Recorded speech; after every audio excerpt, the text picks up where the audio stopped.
श्रुतियाँ क्या हैं? कितनी श्रुतियाँ होती हैं? किन सुरों पर कितनी श्रुतियाँ स्थापित हैं? प्यारे साथियों, आज की इस वीडियो में आप श्रुतियों की संपूर्ण जानकारी लेंगे कि आखिर श्रुतियाँ होती क्या हैं, कितनी हैं और किन सुरों पर कितनी श्रुतियाँ स्थापित की गई हैं। इंडियन म्यूजिक गुरु चैनल पर वीडियो देख रहे सभी संगीत प्रेमियों एवं कलाकारों को नमस्ते, प्रणाम, आदाब, सत श्री अकाल। कैसे हैं मेरे प्यारे प्यारे साथियों? उम्मीद करता हूं कि आप सब बहुत ही बढ़िया होंगे, बहुत ही अच्छे होंगे। तो अगर मैं साधारण भाषा में बात करना चाहूं, आपको बताना चाहूं, तो जो आवाज, मतलब जो भी ध्वनि हमारे कानों को अच्छी लगे या यूं कहें कि कर्णप्रिय हो, जो भी ध्वनि कर्णप्रिय हो उसे नाद कहते हैं। ठीक। और नाद के बाद जैसे कहीं आप जैसे इसको प्रेस करें, ठीक, तो ये हमें सुनने में अच्छा लगा, तो जैसे एक नाद मान लें कि जैसे हम टच किए तो एक ध्वनि सुनाई दी हमें, तो एक नाद हो गई। चूंकि ये सुनने में सुंदर लग रही, अच्छी लग रही है, तो इसे हम नाद कह सकते हैं। ठीक। चूंकि संगीत में उन्हीं स्वरों को रखा जाता है, उन्हीं को नाद कहा जाता है जो सुनने में अच्छी लगती हो, हमारे हमारे कानों को कर्णप्रिय हो, हमारे लिए कर्णप्रिय हो। ठीक।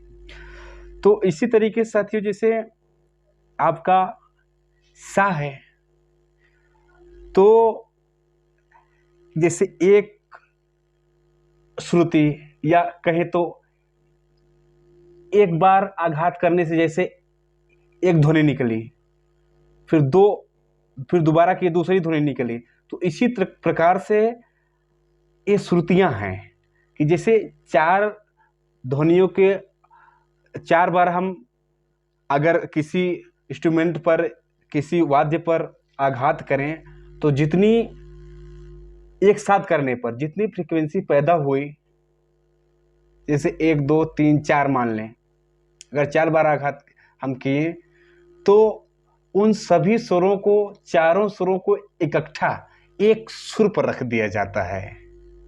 समझ पा रहे हैं? उन चारों स्वरों को या उन चारों नादों को एक सुर पर रख दिया जाता है। ठीक।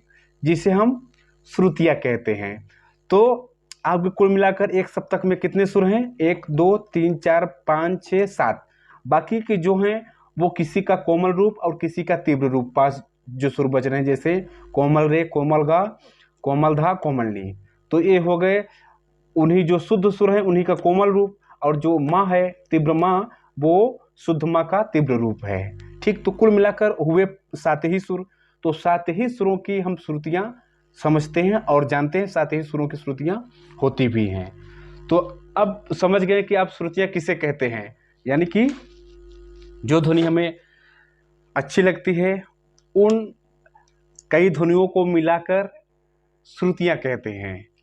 तो जैसे अब हम जानते हैं कि कुल मिलाकर एक सप्तक में कितनी श्रुतियां होती हैं। तो एक सप्तक में 22 श्रुतियां होती हैं साथियों।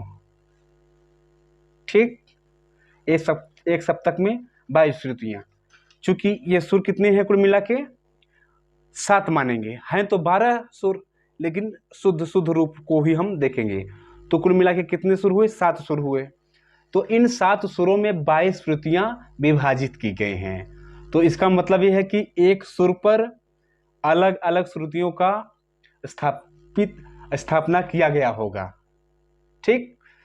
तो अब हम देखते हैं कि एक सुर पर, जैसे सारेगामा पाधा निसा है या सारेगामा पाधा नी, 7 सुर है, तो एक सुर पर कितनी श्रुतियां हैं अब जानते हैं हम। देखिए साथियों, एक चार्ट छोटा सा हम बना लेते हैं, ऐसे करके मान लें कि यहां से यहां तक, तो 1 2 3 4, ये किसकी श्रुतियां हुई? सा की।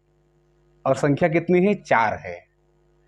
मतलब कि सा पे कितनी श्रुतियां स्थापित की गई हैं, आपके कितने नाद स्थापित किए गए हैं? चार। चार चार इंस्ट्रूमेंट पर जैसे हम एक साथ आघात करें, जितनी फ्रीक्वेंसी पैदा हुई वो आपकी सा पर स्थापित की गई, यानी कि चार श्रुतियां सा पर हो गई। ठीक, फिर सा के बाद क्या आता है आपका? सा के बाद आता है आपका रे। तो रे पर देखते हैं कितनी श्रुतियां स्थापित की गई हैं। 1 2 3, 3 श्रुतियां आपके रे पर स्थापित की गई हैं। ठीक, अब हम आगे देखते हैं गा को, कि गा पर कितनी श्रुतियां स्थापित की गई हैं। ठीक, तो इस पर मात्र 2 श्रुतियां स्थापित की गई हैं। किस पर? गा पर। ठीक, 2 श्रुतियां। अब उसके बाद हम बढ़ते हैं किस पर? मा पर। मा पर देखते हैं हम कि कितनी श्रुतियां स्थापित की गई हैं। 1 2 3 4।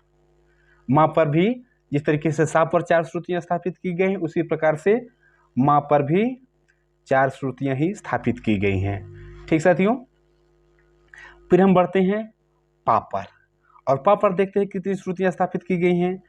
तो पा का चार्ट बना लेते हैं जरा सा इस तरीके से, 1 2 3 4। तो आपके पा पर भी 4 ही श्रुतियां स्थापित की गई हैं। ठीक, अब हम बढ़ते हैं, पा के बाद क्या आएगा आपका? धा। धा पर देखते हैं कितनी श्रुतियां हैं। 1 2 3। ठीक, धा पर कितनी श्रुतियां हुई आपकी? 3 श्रुतियां।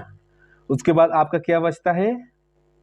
उसके बाद बचता है आपका नी। तो नी पर कितनी श्रुतियां स्थापित की गई हैं? सिर्फ 2।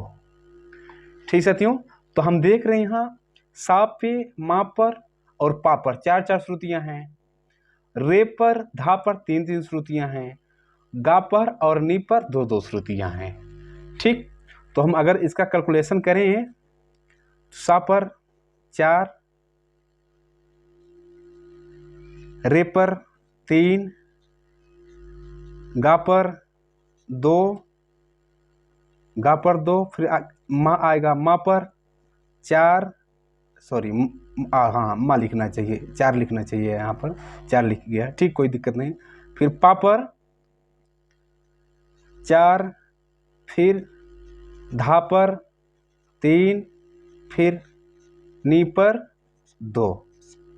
तो अगर हम इसे कैलकुलेट करें पूरा, तो कितनी श्रुतियां दिख रही हैं हमें? 4 3 7, 7 2 9, 9 4 13, 13 4 17, 17 3 20, 20 2 22। ठीक, तो कितनी श्रुतियां हो गई पूरी मिलाकर? 22। तो एक सप्तक में, मैं पहले ही बताया था ना कि एक सप्तक में कुल मिलाकर 22 श्रुतियां होती हैं। तो इसमें भी साथियों हमें देखने को मिला कि पूरे एक सप्तक में 22 श्रुतियां हैं, और एक अलग अलग सुरों पर इतनी इतनी श्रुतियां स्थापित की गई हैं। तो चाहे तो आप स्क्रीनशॉट ले सकते हैं इसका, या तो वीडियो पॉज करके उतार भी सकते हैं। ये बहुत ही डिटेल, बहुत ही काम की चीज़ है, क्योंकि श्रुतियों के बारे में कोई जानकारी जल्दी मिलती नहीं। मैं किसी तरीके से खोज कर आप तक पहुंचा रहा हूँ क्रमिक पुस्तक मालिका में, जो कि बहुत गहन अध्ययन दिया गया है। उसमें बहुत स्टडी करके हमारे गुरुजनों ने, हमारे उस्तादों ने उसमें लिखा है एक एक चीज़ को। क्रमिक पुस्तक मालिका जो है, उसी में से मैं खोज कर आप तक पहुंचाने की कोशिश किया। ठीक साथियों, तो उम्मीद करता हूं कि आप समझ गए होंगे श्रुतियां क्या चीज़ होती हैं और कितनी होती हैं, एक सुर पर कितनी श्रुतियां स्थापित की गई हैं, सभी डिटेल्स को आप जान गए होंगे। तो इस वीडियो में इतना ही। मिलते हैं किसी और प्यारे से वीडियो के साथ। तब तक के लिए आप सभी दोस्तों, सभी साथियों से नमस्ते, प्रणाम।